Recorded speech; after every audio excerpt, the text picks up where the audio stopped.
warahmatullahi wabarakatuh. Salam nama budaya, salam kebajikan, salam sejahtera untuk kita sekalian. Hai sahabat kerukunan, berjumpa lagi dengan saya Ninang Herawati Puupa, tentunya di program Simple Mas Podcast Kemenak Nadike. Topik perbincangan kita pada siang hari ini yaitu obsesi, obrolan seputar informasi bimbingan masyarakat Islam. Berbicara tentang bimbingan masyarakat Islam, pasti tidak terlepas dari Kementerian Agama. Karena bimbingan masyarakat Islam merupakan salah satu seksi yang melayani umat di Kementerian Agama. Salah satu tantangan terbesar Kementerian Agama saat ini yaitu pemahaman dan praktek moderasi beragama di seluruh lapisan masyarakat. Bagaimana menyikapi tantangan tersebut dan bagaimana pula bimbingan masyarakat Islam melaksanakan tugas dan fungsinya. Bersama kita pada siang hari ini telah hadir narasumber kita Bapak Abdul Rahman Karila.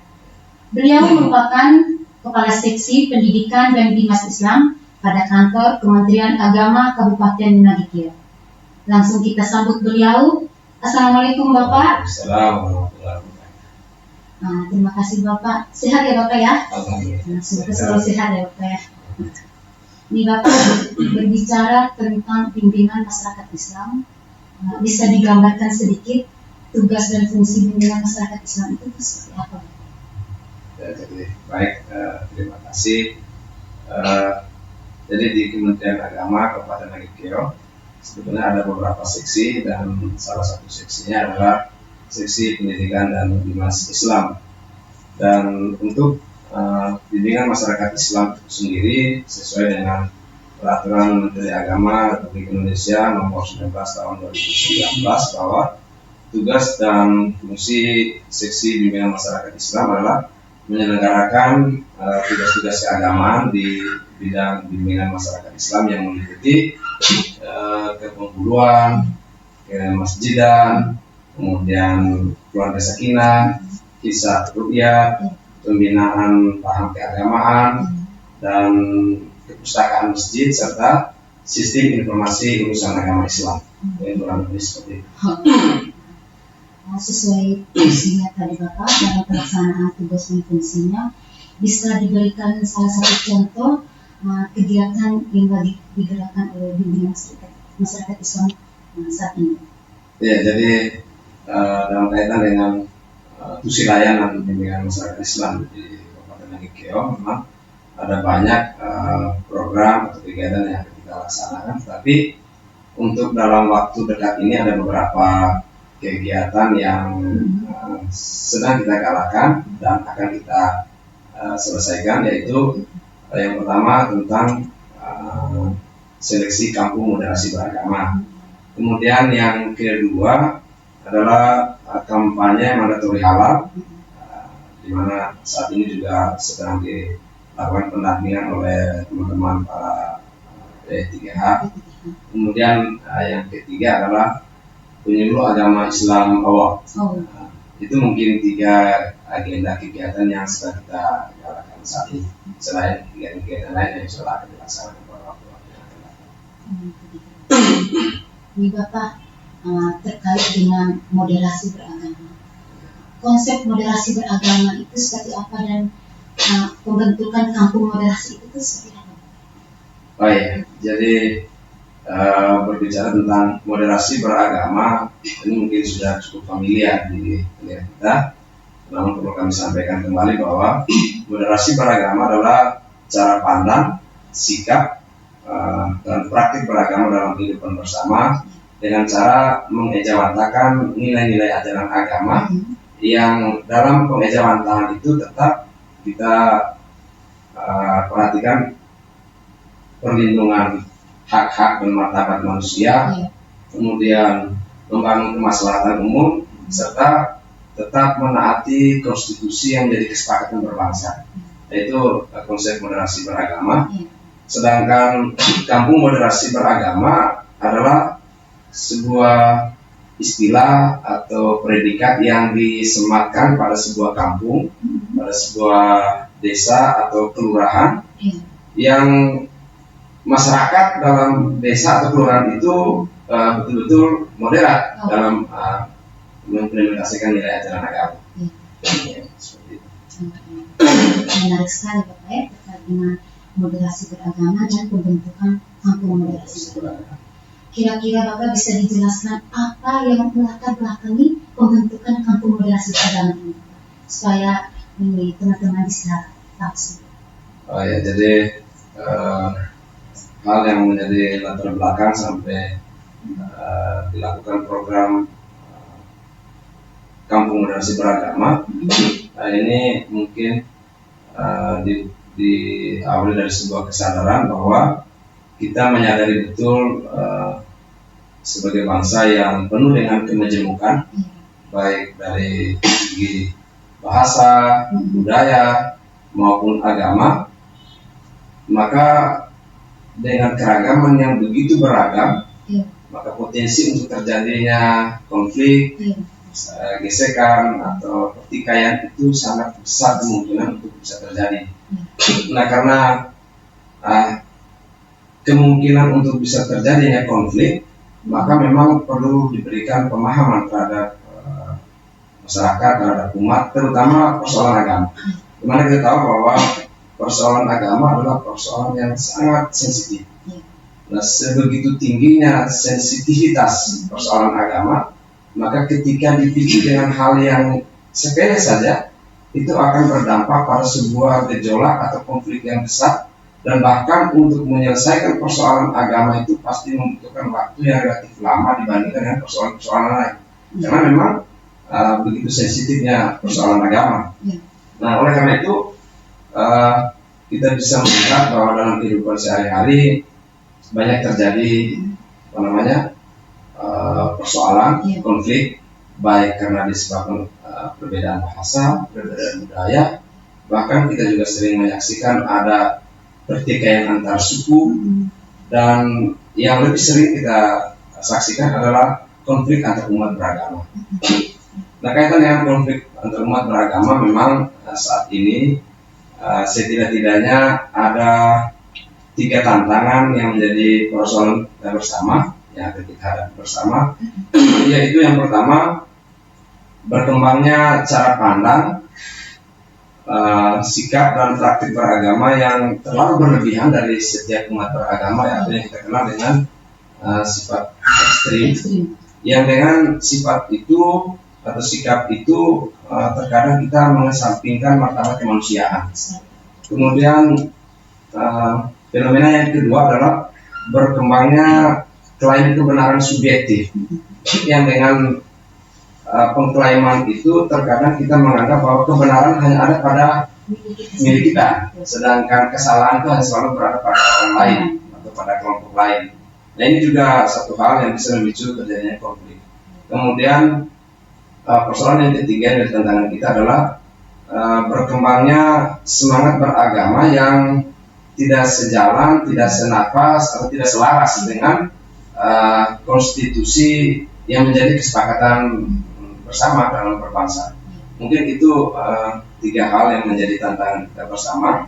Nah, hal-hal seperti inilah yang seringkali menimbulkan terganggunya suasana kerukunan dan kedamaian yang kita inginkan.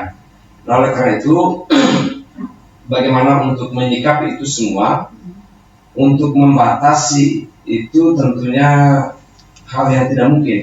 Karena ketika kita membatasi itu, maka kita akan diperhadapkan dengan sebuah argumentasi bahwa itu dilakukan dalam kaitan dengan kebebasan ekspresi beragama. Tetapi di sisi lain, bahwa ketika hal itu dibiarkan tanpa dikendali, itu juga akan mengancam keutuhan bangsa yang kita kenal dengan disharmonisasi. Nah, ini juga hal yang dilematis. Oleh karena itu, Kementerian Agama sejak masa kepemimpinan Bapak Lukman Hakim Saifuddin periode 2014-2019, beliau sudah menggulirkan kampanye kampung moderasi beragama itu, sehingga saat ini kita sudah bergerak cukup lama sejak digulirkannya moderasi beragama.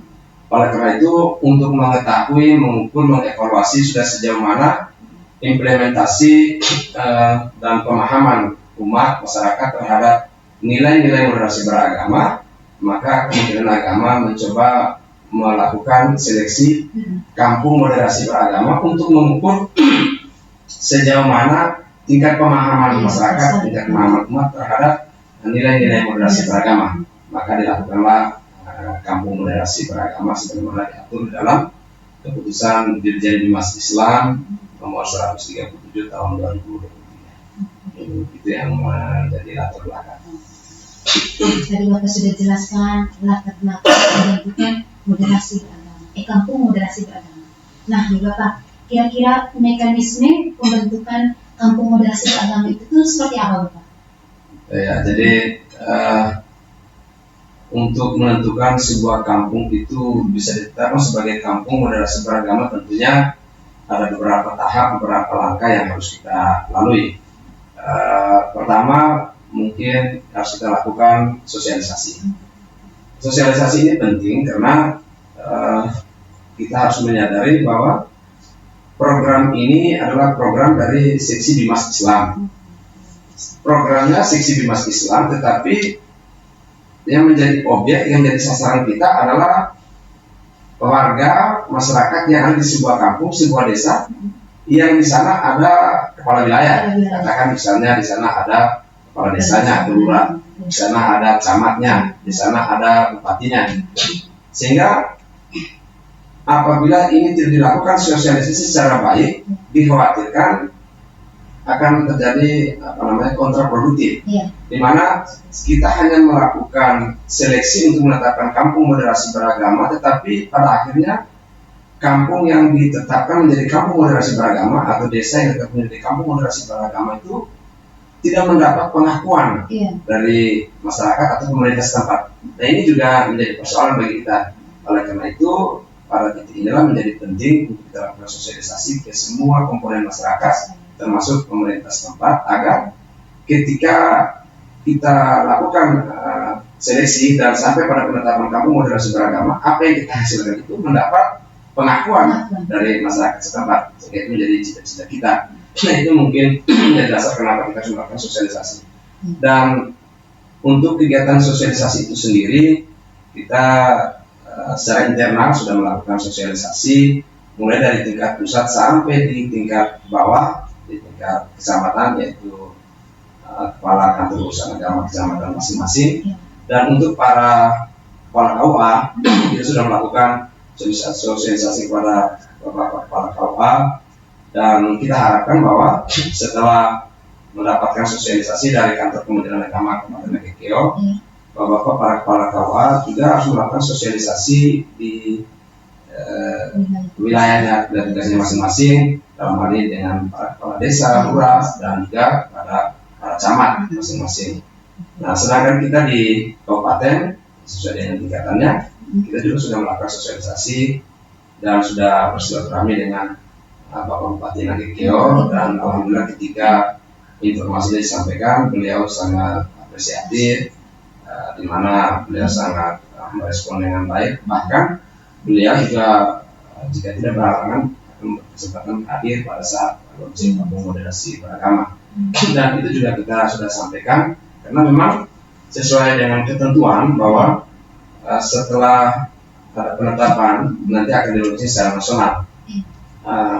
Dan tugasnya para kepala KUA setelah melakukan sosialisasi, maka kita masuk pada tahap pelaksanaan, di mana pelaksanaan seleksi kampung moderasi beragama itu dimulai dari tingkat bawah, yaitu para kepala KUA dengan tim yang dibentuk oleh kepala kantor urusan agama kecamatan, membentuk yang namanya tim kelompok kerja kampung moderasi beragama tingkat kecamatan atau Pokja KMB kecamatan. Ini yang terdiri dari kepala KUA dan teman-teman penyuluh.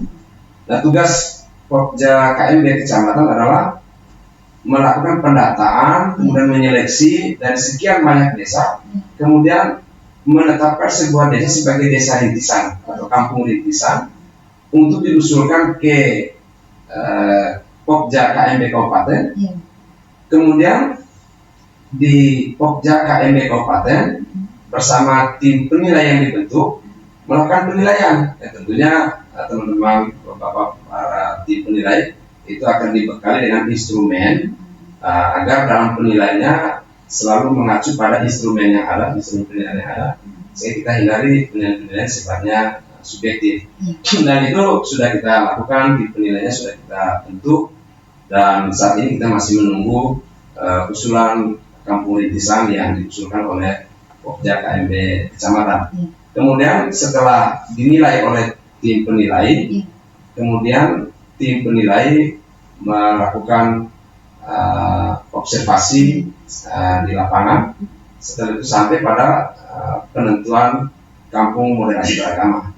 Nah, setelah ditetapkannya kampung moderasi beragama, kemudian Pokja KMB tingkat kabupaten mengusulkan atau menyampaikan hasil penilaian dari tim penilai kepada Bapak Kantor Kementerian Agama Kabupaten Nagekeo untuk menetapkan kampung moderasi beragama melalui surat keputusan Kepala Kantor Kementerian Agama Kabupaten Nagekeo.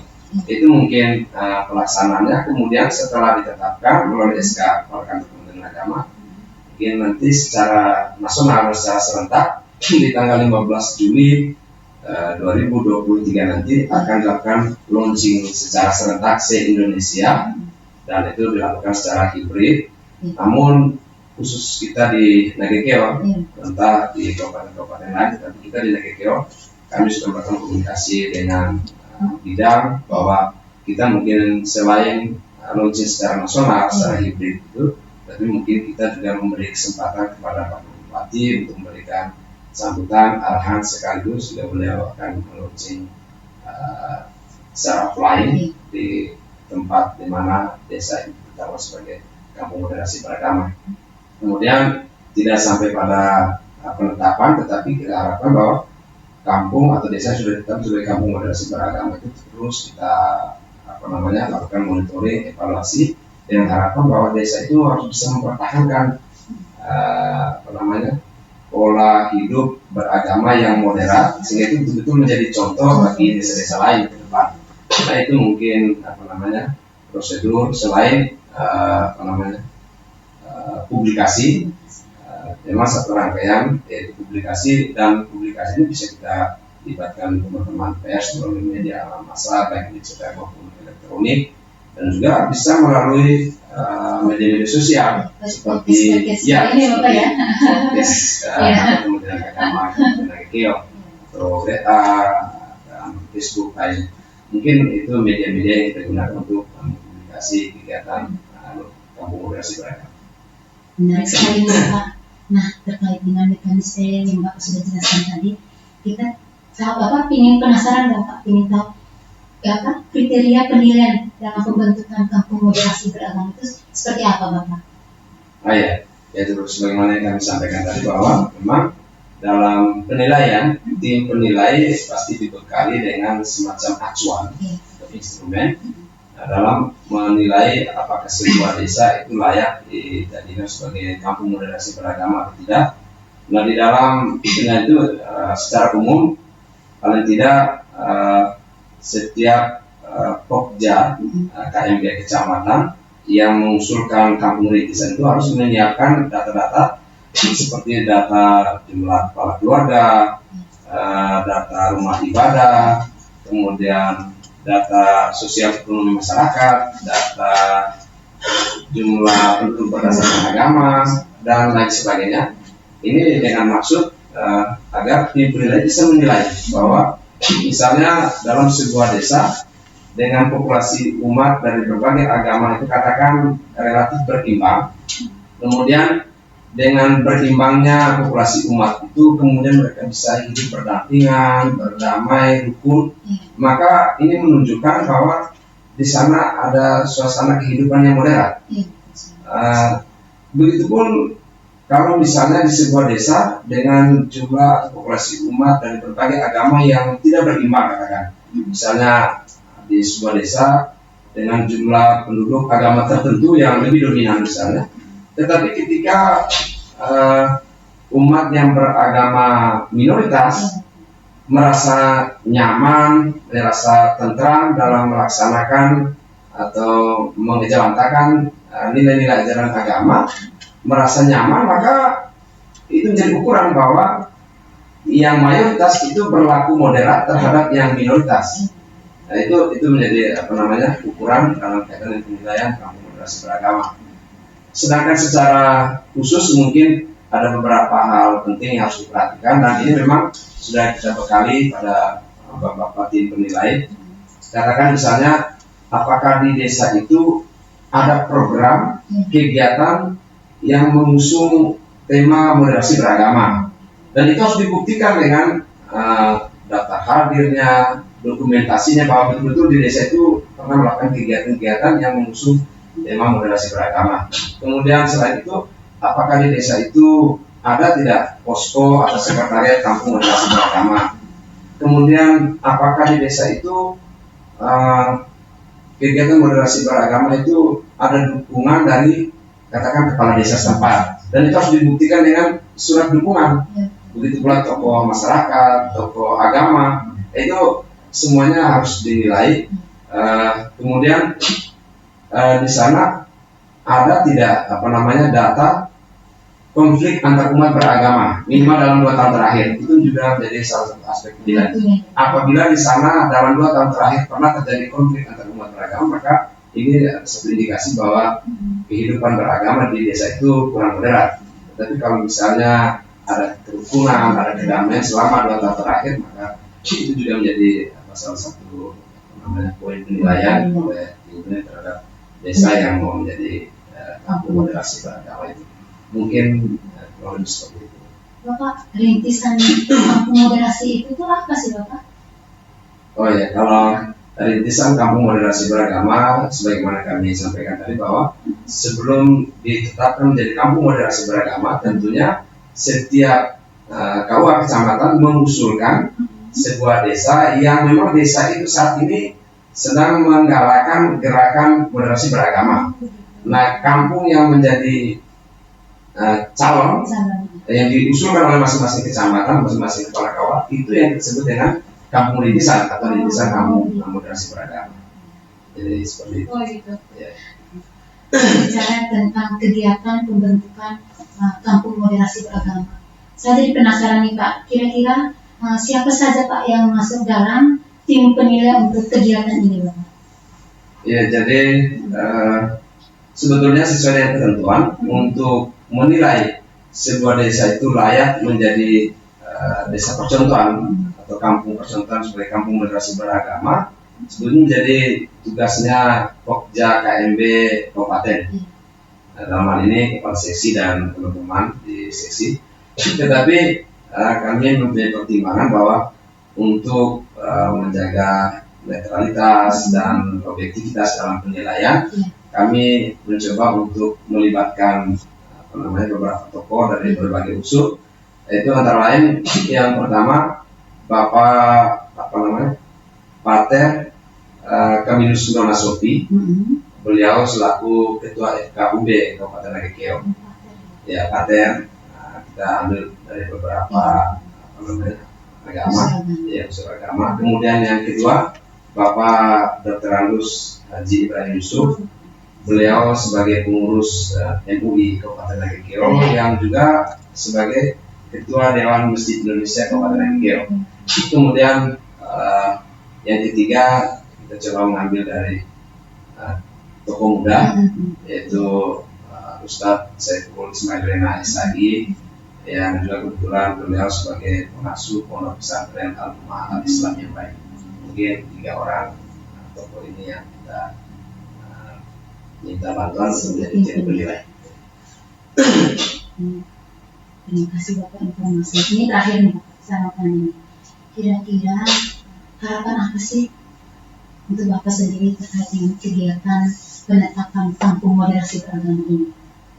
Ya, jadi harapan kita tentu sebuah desa atau kelurahan yang sudah ditetapkan sebagai kampung moderasi beragama punya tanggung jawab moral untuk mempertanggungjawabkan, untuk membuktikan kepada masyarakat bahwa kampung itu betul-betul menjadi contoh bagi desa-desa lain sebagai kampung moderasi beragama.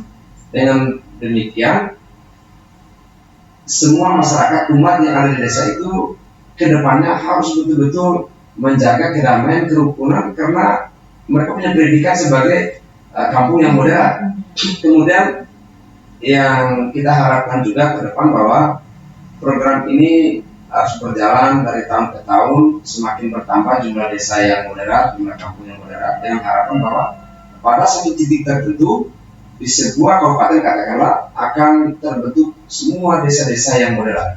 Karena dari desa-desa yang moderat itu nanti akan dengan sendirinya terbentuk kecamatan yang moderat. Karena kecamatan yang moderat pasti kecamatan yang melingkupi desa-desa yang moderat. Kemudian dari kecamatan-kecamatan yang moderat itu nanti akan membentuk sebuah kabupaten yang moderat. Secara berjenjang ya, kabupaten-kabupaten yang moderat tentunya dengan sendiri akan terbentuk sebuah provinsi yang moderat. Dan dari provinsi-provinsi yang moderat tidak mustahil akan terbentuklah sebuah bangsa, sebuah negara yang moderat. Dan apabila program ini dilakukan oleh semua bangsa, semua negara di dunia ini, maka bisa dipastikan akan terbentuk sebuah masyarakat dunia yang moderat. Itu mungkin harapan kita, dan sekali lagi mungkin melalui media ini perlu kami sampaikan pada semua masyarakat, semua umat dalam kehidupan berbangsa, bernegara, kita memang hadir dengan berbagai kemejemukan, tetapi kita punya tanggung jawab untuk berdampingan, hidup rukun. Oleh karena itu ada sebuah prinsip dalam kehidupan ini agar kita bisa menciptakan sebuah kedamaian adalah jangan kita melakukan suatu perlakuan kepada orang lain yang jika perlakuan itu diperlakukan kepada kita, kita tidak siap menerima perlakuan itu. Artinya kita jangan menganggap orang lain itu sesat. Ketika label sesat itu disematkan kepada kita, kita tidak bisa menerima itu. Begitupun kita tidak bisa dengan mudah mengkafirkan orang lain kalau kita tidak siap ketika orang mengkafirkan kita. Jadi prinsipnya kurang lebih seperti itu. Kalau itu bisa kita lakukan dengan baik, kita jalani dengan baik, insya Allah akan terbina kehidupan yang damai, kehidupan yang rukun. Kurang lebih seperti itu pada kalian. Luar biasa Bapak. Semoga harapan Bapak menjadi harapan kami juga untuk kegiatan pembentukan moderasi beragama. Dan Bapak kami tunggu ya, ini launching ini kampung moderasi beragama ya Bapak ya. Iya, kita tentunya berharap bahwa ketika pada saat launching nanti akan kita libatkan semua keluarga besar Kementerian Agama dan masyarakat umum lainnya. Insya Allah. Mari Bapak, terima kasih informasi yang Bapak sampaikan pada siang hari ini. Nah, teman-teman, sahabat kerukunan, demikianlah perbincangan kita pada siang hari ini bersama Bapak narasumber kita, Bapak Abdul Rahman Karenda SPB. Sebelumnya, jangan lupa like and subscribe terus di channel YouTube kami, yaitu channel Kementerian Agama Kabupaten Ngadipio.